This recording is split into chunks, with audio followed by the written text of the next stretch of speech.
요한일서 4장 7절부터 12절 말씀입니다. 찾으셨으면 다 같이 합독하시겠습니다. 사랑하는 자들아, 우리가 서로 사랑하자. 사랑은 하나님께 속한 것이니 사랑하는 자마다 하나님으로부터 나서 하나님을 알고 사랑하지 아니하는 자는 하나님을 알지 못하나니 이는 하나님은 사랑이심이라. 하나님의 사랑이 우리에게 이렇게 나타난 바 되었으니 하나님이 자기 독생자를 세상에 보내심은 그로 말미암아 우리를 살리려 하심이라. 사랑은 여기 있으니 우리가 하나님을 사랑한 것이 아니요 하나님이 우리를 사랑하사 우리의 죄를 속하기 위하여 화목제물로 그 아들을 보내셨음이라. 사랑하는 자들아, 하나님이 이같이 우리를 사랑하셨은즉 우리도 서로 사랑하는 것이 마땅하도다. 어느 때나 하나님을 본 사람이 없으되 만일 우리가 서로 사랑하면 하나님이 우리 안에 거하시고 그의 사랑이 우리 안에 온전히 이루어지느니라. 아멘.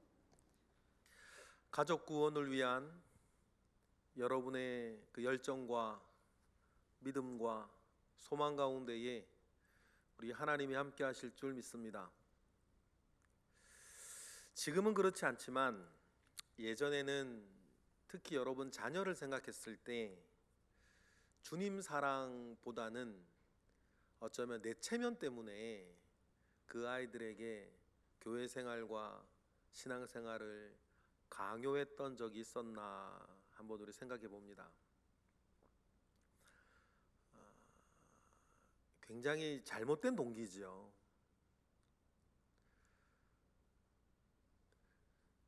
복음 전도의 핵심은 동기와 그 목적 모든 것이 사랑인 줄 믿습니다. 특별히 내 사랑이 아니라 우리 주님의 사랑이 그들 가운데 비추어져서 그 사랑에 감동하여서 우리가 생각하고 있는 그 얼굴들이 주님께로 돌아오는 것 아니겠습니까? 그래서 오늘 우리는 그 주님 사랑에 대해서 이야기를 좀 나누고 싶습니다. 다시 반복하지만 가족 구원뿐 아니라 모든 전도의 핵심은 우리를 사랑하되 죽기까지 사랑하셨던 우리 주님의 사랑이 그들 가운데에 전하여지고 그들도 그것을 알기를 원하고 그들도 그 사랑에 감동하여서 예수 그리스도를 자신의 주님으로 모시고 살기를 바라는 마음 때문입니다. 다른 동기가 우리 가운데 없음을 믿습니다. 사랑이 무엇인가? 그 사랑을 어떻게 전할 수 있을까? 사랑이 무엇인지를 아는 것과 우리 주님 사랑을 어떻게 잘 전할 수 있을까? 이 두 가지는 우리가 가족 구원, 가족 전도를 생각했을 때도 우리가 늘 고민하고 노력하고 개발하고 애써야 될 것이 아닌가 생각을 합니다. 가족 생각하며 가족의 구원을 생각하며 우리는 모였습니다.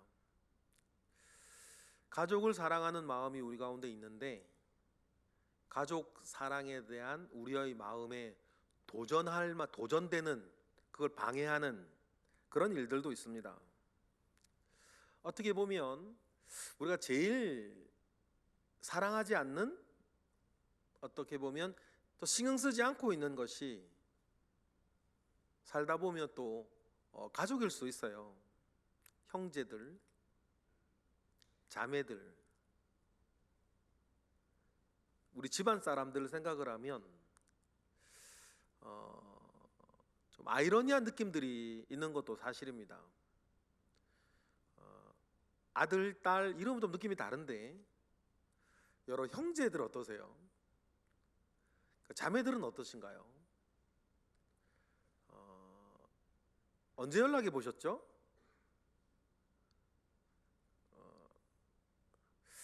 그런 것들을 생각을 해보면 우리의 가족이라는 개념을 우리 부모와 자녀의 범주에서 약간만 넓히면 어쩌면 우리가 제일 신경을 쓰지 못하고 있는 부분들이 또 그 부분이 아닌가라고 하는 생각도 가끔 합니다.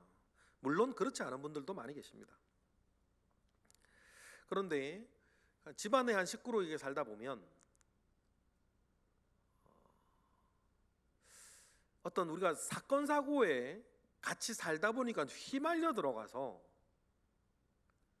오히려 미워하거나 싫어하는 그런 사람들도 생길 수 있습니다. 제가 오늘 말씀을 준비를 하면서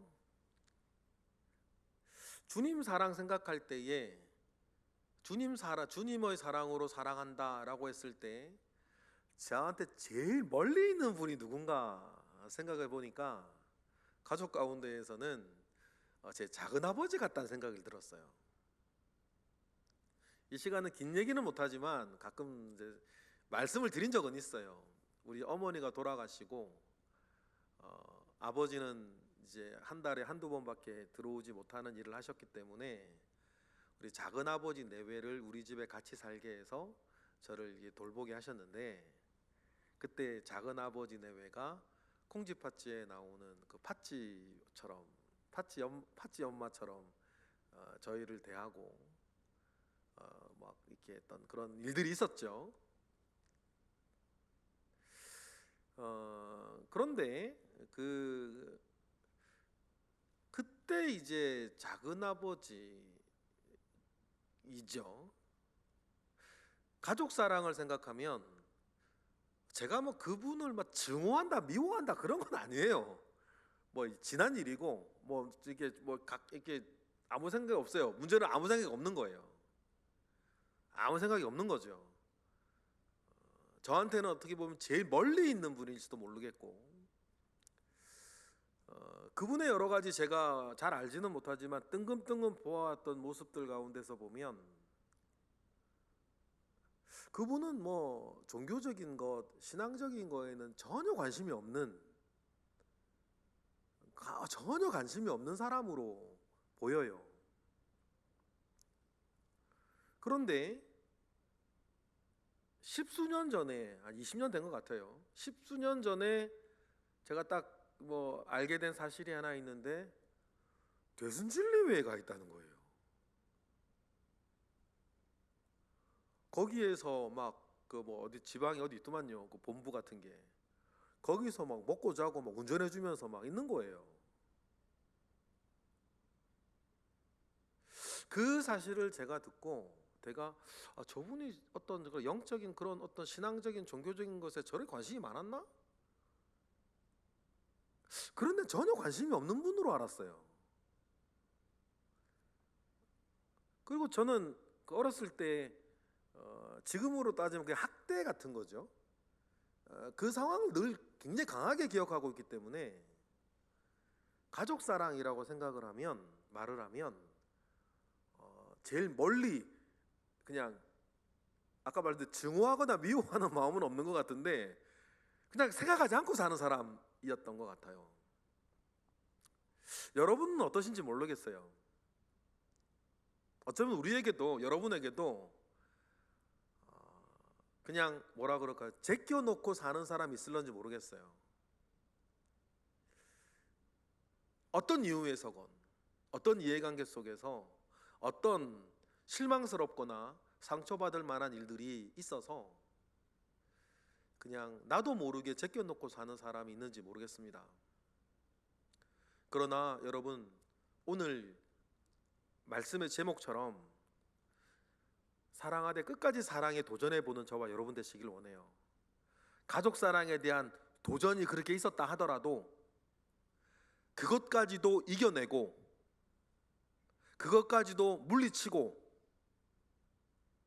그들을 사랑해내는 데에 성공하는 저와 여러분들이 되시기를 축복합니다.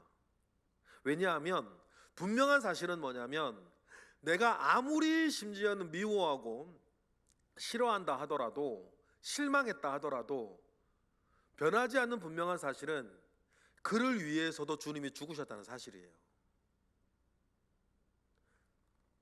그렇다면 우리가 내 사랑이 아니라 주님 사랑으로 가는 것이 맞다면 여러분, 포기하지 않고 가족을 사랑하고자 하는 우리의 능력에 과거에 어떤 도전과 어떤 회방과 어떤 방해가 있었다 하더라도 포기하지 아니하고 살아가시는 우리 모두가 되기를 바랍니다.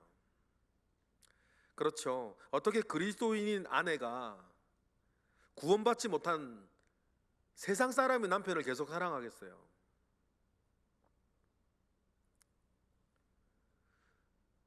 자녀가 여러 일들 속에 이혼한 부모 밑에 살면서 우리 부모를 어떻게 계속 존경하며 살겠어요? 신천지 같은 이단에 빠진 아내를 남편이 어떻게 계속 사랑하겠어요? 이러한 모든 것들은 우리가 가진 가족 사랑을 무너뜨리고 도전하고자 하는 여러 영육 간의 일들이겠죠. 그러나 영혼 구원이라고 하는 가장 큰 가치를 위해서 여러분, 사랑하되 끝까지 사랑해 보시기를 바라요. 주님이 우리를 포기하지 않고 사랑하셨던 것처럼.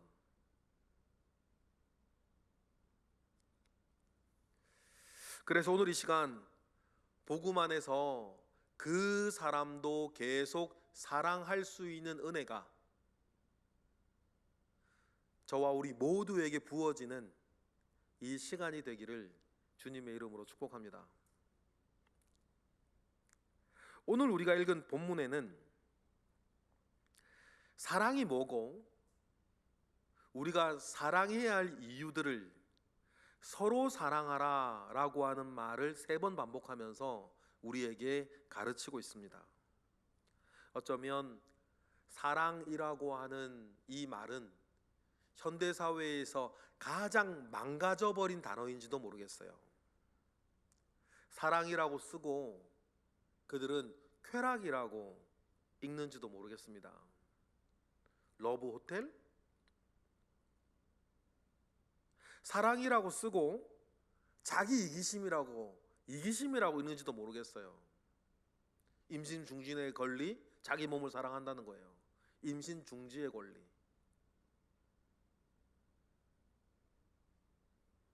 사랑이라고 쓰고는 욕심이라고 읽는지도 모르겠어요. 사랑해서 그렇게 했대요. 사람 죽여놓고 때려놓고 뭐 해놓고 스토커짓 해놓고는 사랑해서 그랬다 그러잖아요. 이렇게 범죄의 영역으로 들어가는 것 말고도 이런 거예요.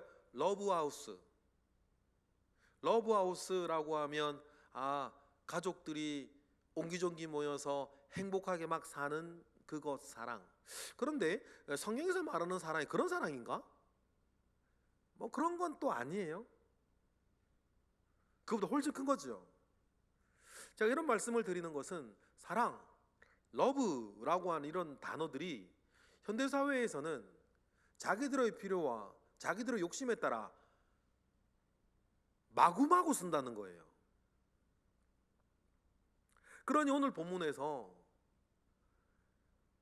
우리에게 가르쳐주는 이 사랑이 우리에게 있고 더욱더 풍성하여질 수 있도록 사랑이 무엇인지 그 사랑으로 사랑해야 되겠다라고 하는 주님이 우리에게 가르쳐주는 사랑에 대해서 오늘 우리가 나아가 볼 것이고, 이 사랑을 비추어 주기 시작하는 것이 가족전도의 가족구원의 시작이라고 하는 사실들을 여러분 명심하시고 깨달으시는 이 시간 되기를 바랍니다.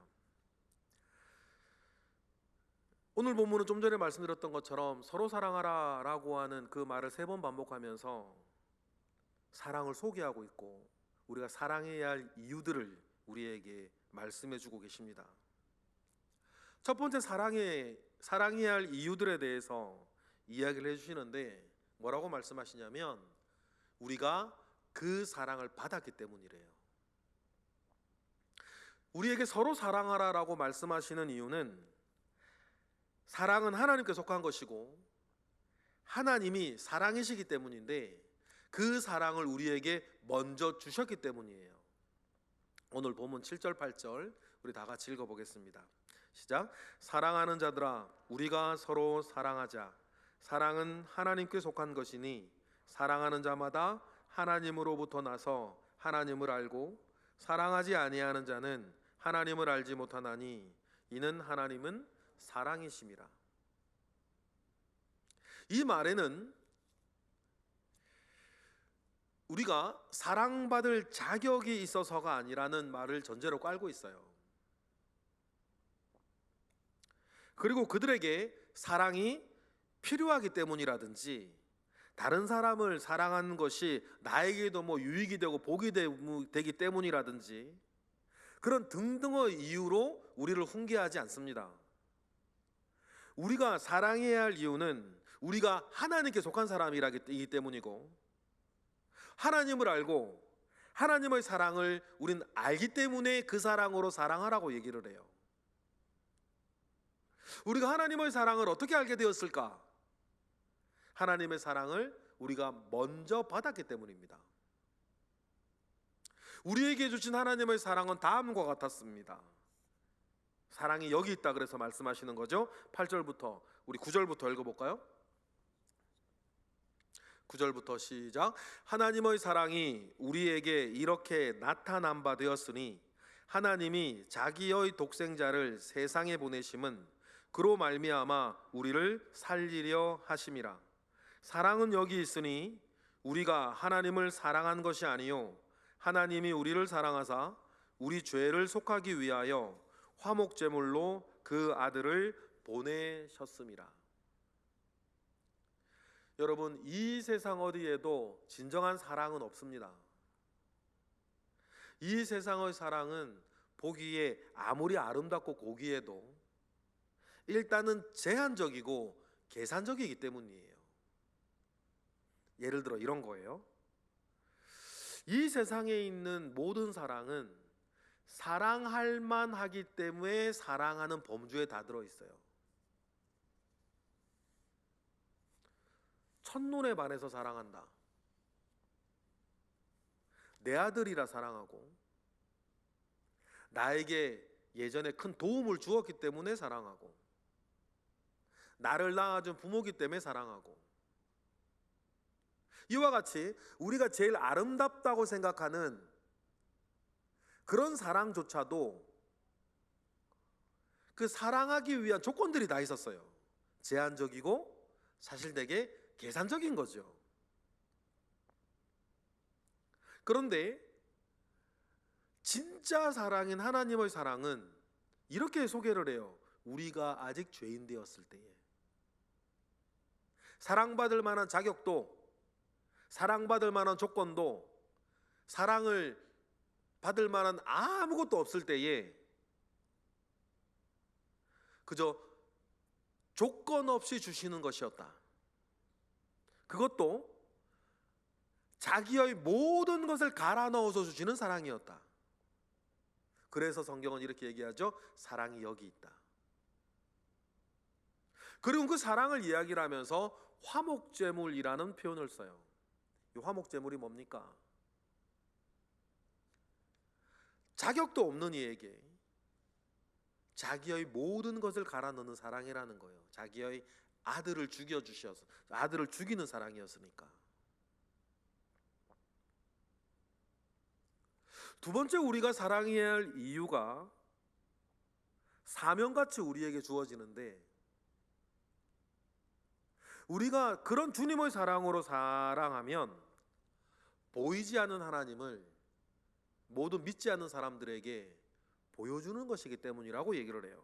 12절 읽어볼까요?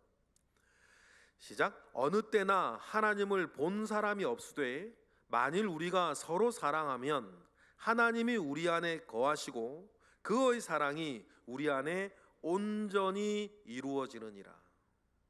서로 사랑하면 이루어지는 두 번째, 눈에 보이지 아니하는 이 세상에 하나님을 본 사람이 아무도 없는데 우리가 그 하나님의 사랑으로 서로 사랑하면 눈에 보이지 아니하는 하나님을 보여주는 것이다. 여러분, 이것이 복음 전도의 문을 여는 전반전에 매우 중요한 요소 아닙니까? 보이지 않는 하나님을 보여주는 것. 가끔은 전 그런 생각을 합니다. 왜 하나님이 그런 결정을 하셨을까? 하나님의 결정은 뭐냐면 이 세상의 불신자들이 눈에 보이지 않는 하나님을 보게 하는 방법, 눈에 보이지 않는 하나님을 이 세상의 불신자들이 알게 하고 느끼게 하는 방법으로 저와 여러분을 선택하셨다는 거예요. 교회를 선택하셨다는 거죠. 제가 인간적으로 생각했을 때에 그렇게 좋은 방법이 아니에요.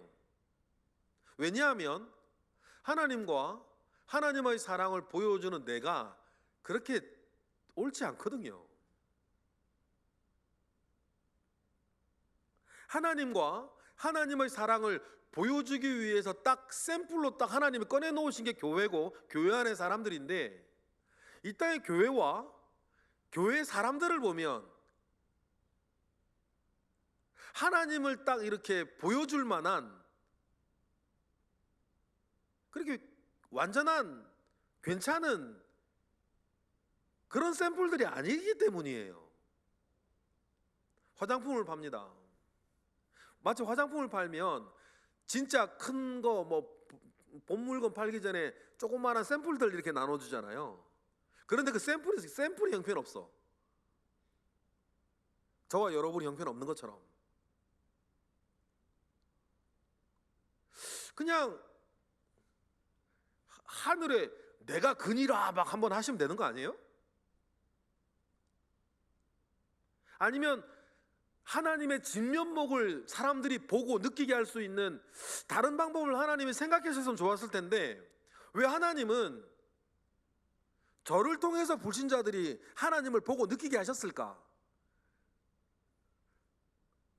그러면 이게 이 샘플이 너무 안 좋은 거잖아요. 그런데 하나님은 그렇게 결정하셨어요.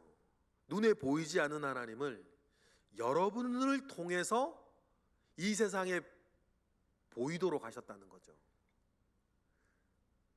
인간적으로 생각하면 제가 좀 전에 말씀드렸던 것처럼 좀 좋지 않은 결정 같은데 하나님은 그렇게 결정하셨다는 거예요. 그래서 우리에게는 사명이라는 것이 생겼습니다. 우리가 주님 사랑으로 사랑하며 사는 것이 보이지 않는 하나님을 이 땅 가운데 계속 보여주며 살라고 하는 하나님께서 우리에게, 여러분에게 주신 하나님의 사명이라는 것이죠. 그러니 여러분, 우리가 그 누구를 대할 때도, 가족을 대할 때에도 주님 사랑으로 사랑하겠다라고 하는 그 마음이 우리 가운데에 분명히 있어. 내가 그 일을 통해서 나를 생각하면 부끄럽기 짝이 없지만 눈에 보이지 아니하는 하나님을 그 모든 사람들이 보게 하겠다라고 하는 이 큰 사명을 가지고 살아가시는 저와 여러분 되시기를 바랍니다. 때로는 이게 되나 싶을 정도로 내 모습을 보면은 이게 되나 싶을 정도의 어떤 막연한 두려움과 어처구니 없는 현실이 우리 가운데 있으나, 하나님께서 그렇게 하기로 결정하셨다라고 하면 여러분, 우리가 하나님의 결정을 따라 우리가 한 발 한 발 포기하지 아니하고 순종해 가보자고요. 그리고 나중에 어떤 일을 주님이 그 일을 통해서 일으키시는지 우리가 한번 보자고요. 그런데 우리의 위로가 뭐냐면, 우리가 성경에서 제일 좋아하는 사람이라 할지라도 처지는 우리와 같았다는 거예요. 아브라함 어때요? 자기 살려고 아내를 누이라고 속이고 다른 남자에게 넘기기까지 하고. 다윗은 어떻습니까? 무지막지한 범죄를 연약함 가운데 저지르기도 하고. 성경의 그 누구라 하더라도 하나님이 이때여서 저 사람은 하나님을 보이지 않는 하나님을 보여줄 만해 라고 하는 사람은 한 사람도 없었다. 그런데도 하나님은 그 속에서도 일하셨다. 그러면 오늘 나의 이 부족함과 연약함 속에서도 우리의 믿는 구석은 역시 그래도 하나님밖에 없는 거죠. 하나님은 그 속에서도 일하신다 라고 하는 사실 속에서 여러분, 우리 모두의 삶을 통해서 눈에 보이지 않는 하나님이 어떤 분이신지를 드러내는 저와 여러분 되시기를 주님의 이름으로 축복합니다. 세 번째, 사랑해야 할 이유도 12절에 또 있죠. 12절 다시 한번 읽어볼까요? 다 같이 시작. 어느 때나 하나님을 본 사람이 없으되 만일 우리가 서로 사랑하면 하나님이 우리 안에 거하시고 그의 사랑이 우리 안에 온전히 이루어지느니라. 제가 이해할 수 없는 하나님의 결정에 대한 키가 여기에 사실 있죠. 우리가 사랑해야 할 이유도 우리 안에 하나님의 사랑이 온전히 이루어지는 그것이니라. 그래서 나를 완성하고 내가 하나님과 함께하고 있다는 것, 하나님이 나와 함께하고 있다는 것을 우리가 알게 되고 우리 속에 이루어내는 것도 주님 사랑으로 서로 사랑하는 것이다. 그러니 우리가 사랑해야 할 이유 세 가지를 이렇게 말씀하시죠. 첫 번째, 우리가 그 사랑을 받았기 때문이다. 그래서 바울은 이렇게 얘기를 해요. 우리가 복음의 빚진 자라 그래요. 그리고 빚졌으면 빚을 갚아야지.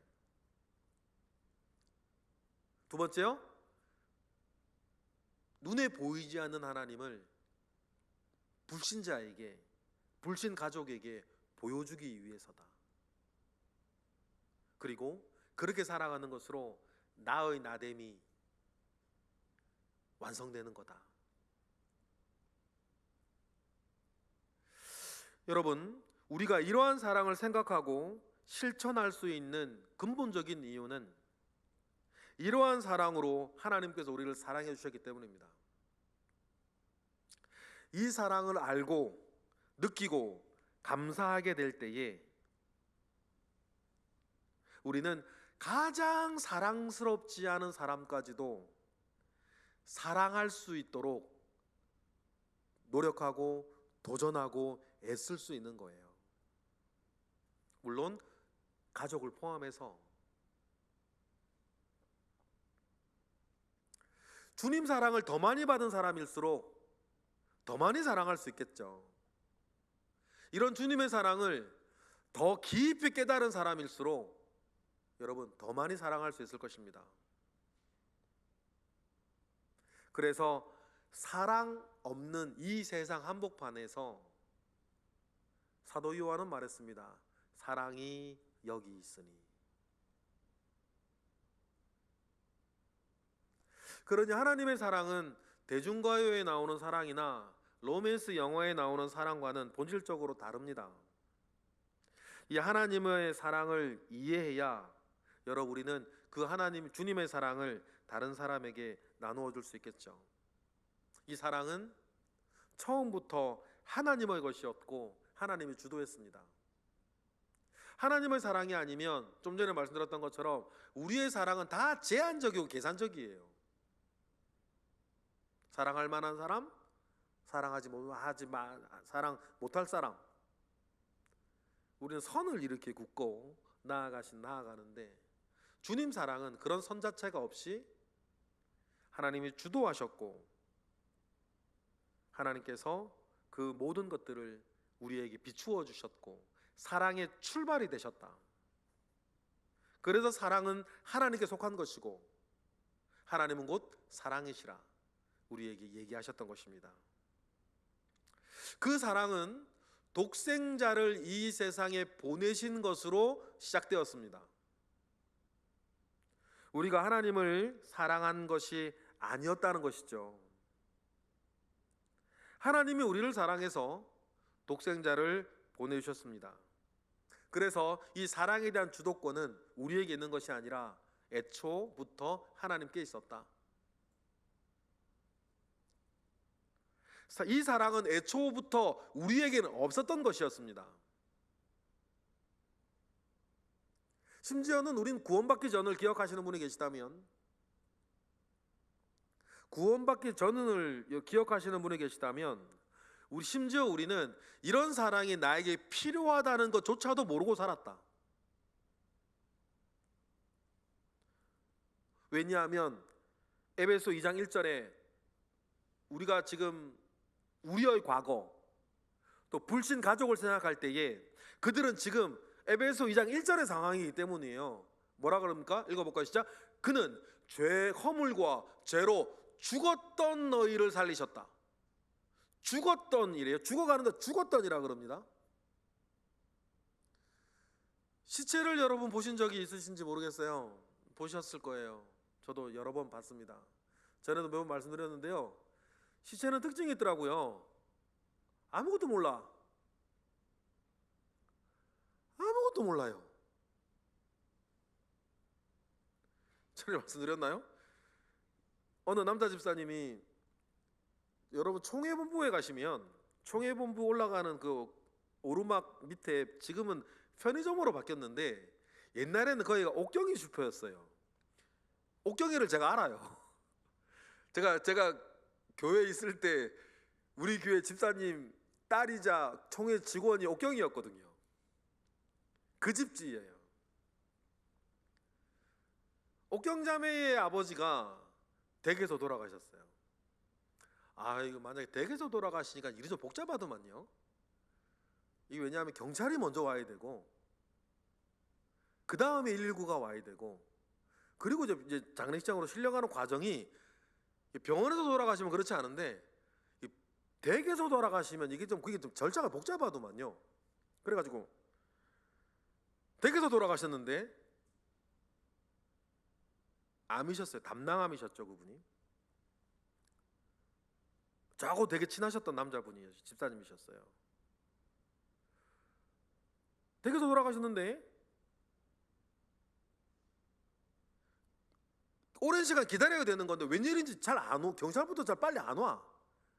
그러니까 이제 몸이 굳지 않아야 되니까 이게 주물러야 됐어요. 그래서 그 몸을 좀 이게 시체예요. 살아계신 분 아니에요. 그 주무르고 있는데 아프다는 얘기를 안 하네. 해야 되는데 주물러도 아프다는 얘기를 안 해.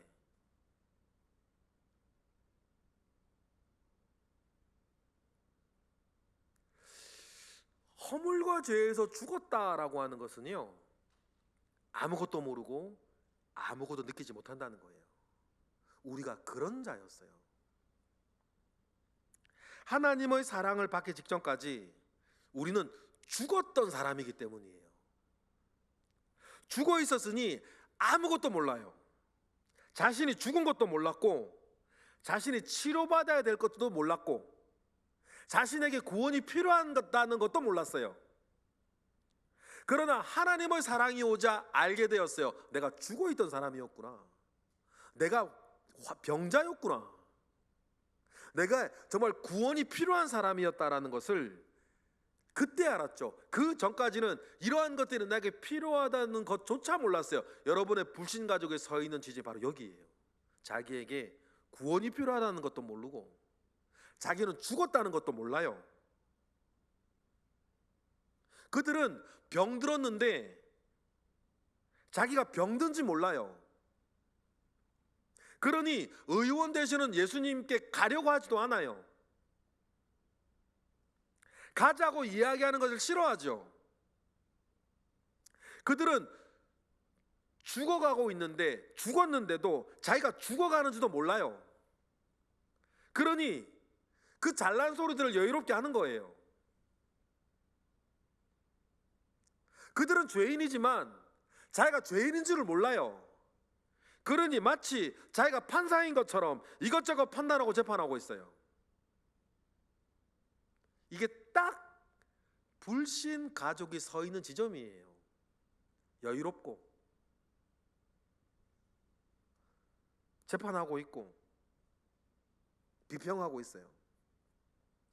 주님도 이런 것들이 너무 안타까우셨는지, 그래서 주님께서 이렇게 말씀하신 적이 있죠. 마가복음 2장 17절 보실까요? 시작.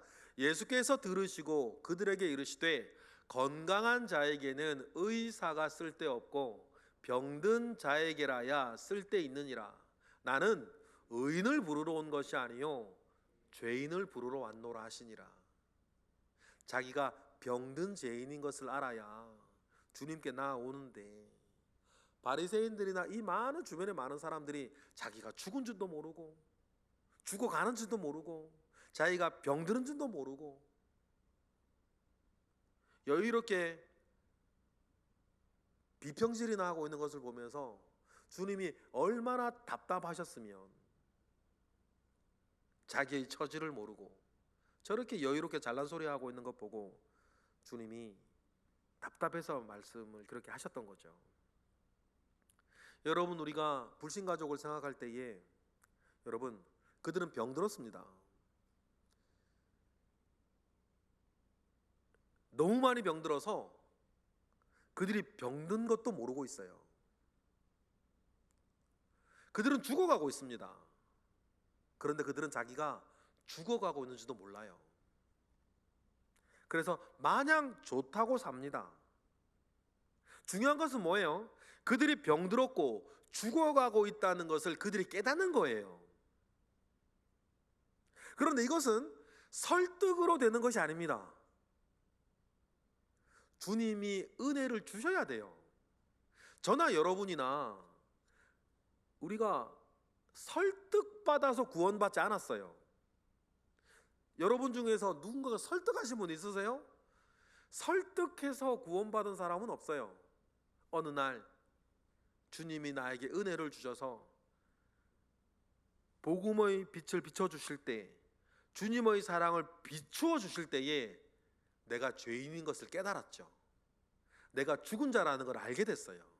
그리고 주님께 살려달라 그랬고 주님께 잘못했다 그랬고, 그러면서 구원의 순간이 우리에게 찾아왔던 거예요. 중요한 건 뭡니까? 전도는 필연적으로 겉으로는 설득의 형식을 가지고 있으나 사실 전도는 설득이 아니라 주님 사랑을 비춰주는 것이다. 우리를 위해서 화목제물로 오셨던 주님의 사랑을 비추어 주는 것이다. 그래서 복음을 이야기할 때에, 하나님의 사랑을 이야기할 때에 오늘 요한 1서에서도 화목제물이라는 표현을 그렇게 쓰는 것입니다. 그러니 이러한 화목제물이 되셨던 주님의 사랑을 비추어 주는 것이 전도의 과정이고, 이 주님의 사랑을 받아들이게 하는 것이 전도의 목표죠. 그래 여러분, 설득을 통해서 전도하려고 하면 싸움밖에 안 나니까 사랑하되 끝까지 주님 사랑으로 사랑하여서 그들을 녹여셨으면 좋겠어요. 국내 정치나 국제 정치에서 북한과의 관계에서 햇빛 정책이 저는 뭔지 잘 모르겠습니다만 불신자들을 대할 때는 햇빛 정책이 맞는 것 같아요.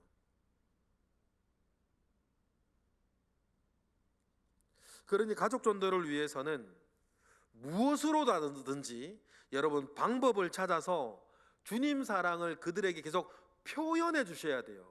조심스럽게 인 듯 아닌 듯 하실 필요는 없고, 주님이 너를 사랑하고 기다리고 계시다는 사실들을 계속 표현해 주셨으면 좋겠어요.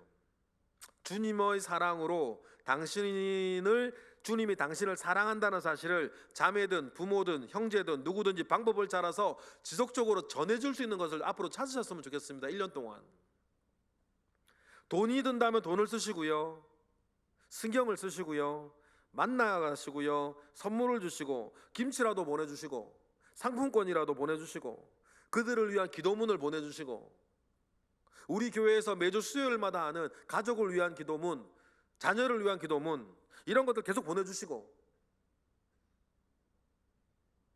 그렇게 주님 사랑을 계속 표현할 수 있는 방법을 계속 보여주셨으면 좋겠어요.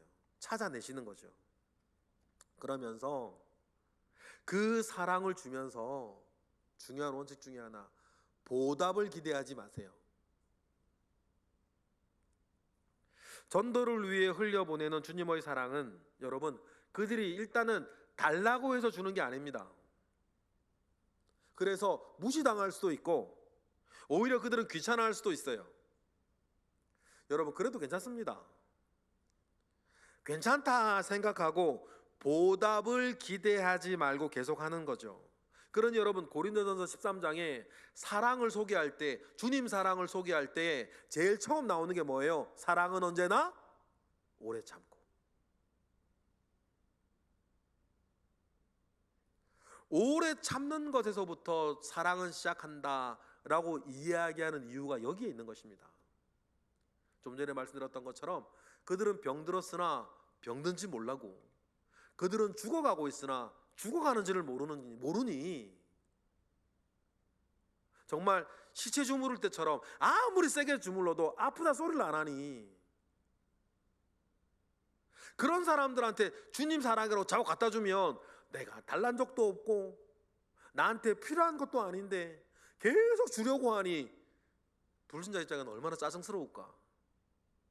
그런데 모든 앞뒤의 사정과 상황을 다 알고 있는 우리는 모르는 그 사람들한테 계속 주님의 사랑을 보답을 바라지 않고 계속 주는 방법밖에 없다.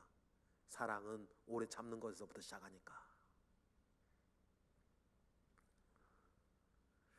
그리고 여러분, 이렇게 주님 사랑을 전하는 전도를 우리가 하기 위해선 가장 먼저 우리에게 주님 사랑이 충만해야 될 줄로 믿습니다. 젖이 돌아야 애기한테 젖을 물리지. 당연한 거 아니겠습니까? 나한테 젖이 돌아야 애기한테 젖을 물릴 거 아니에요. 그러면 우리가 주님 사랑을 전해주어야 하는데 나에게 뭐가 있어야 돼요? 주님 사랑이 있어야죠. 주님 사랑이 많아야죠. 주님 사랑이 충만해야죠. 마치, 표현 죄송합니다, 산모가 막 그 자기 젖에서 그 젖이 뚝뚝뚝 떨어질 정도로, 젖 많이 도는 분들은 그렇다면서요. 막 여기 막 젖이 꽉 차가지고 막 젖이 뚝뚝뚝 떨어질 정도로 주님 사랑이 나에게 많아야 돼요. 그래야 주님 사랑을 잘 전해주죠. 그럼 여러분, 이건 여러분들이 알고 있으니까 찾으세요. 어떻게 하면 내가 주님 사랑을 내가 많이 받고 주님 사랑에 충만하게 거할까? 이건 여러분들이 저보다 더 잘하시는 방법들, 근데 안 하고 있는 방법들이 있는지 모르지만, 주님 사랑이 나한테 더 충만하기 위해서 우리가 보통의 신앙생활에서 해야 되는 모든 것들을 잘 하세요. 이유는 단 한 가지, 내게 주님 사랑 충만하여서, 나에게부터 먼저 주님 사랑이 충만하여서 주님 사랑을 전해줘야 할 사람들한테 쭉쭉 전해줄 수 있도록. 그런 에베소서 3장 14절을 보면 19절까지 쭉 보면 가장 먼저 우리에게 주님 사랑이 충만해야 된다는 얘기를 하세요. 14절부터 보실까요? 시작. 이러므로 내가 하늘과 땅에 있는 각 족속 여러분이에요 에게 이름을 주신 아버지 앞에 무릎을 꿇고 빌어요. 바울의 기도예요. 여러분을 위한 기도가 이제 되셔야 돼요. 어떤 기도를 하냐면, 그의 영광의 풍성함을 따라 그의 성령으로 말미암아 너희 속사람을 능력으로 강건하게 하시오며. 그렇죠? 16절 읽었나요? 17절. 믿음으로 말미암아 그리스도께서 너희 마음에 계시게 하시옵고 너희가 사랑 가운데 뿌리가 박히고 터가 굳어져서, 우리부터 그러라는 거예요. 그죠? 18절. 능히 모든 성도와 함께 지식에 넘치는 그리스도의 사랑을 알고. 19절.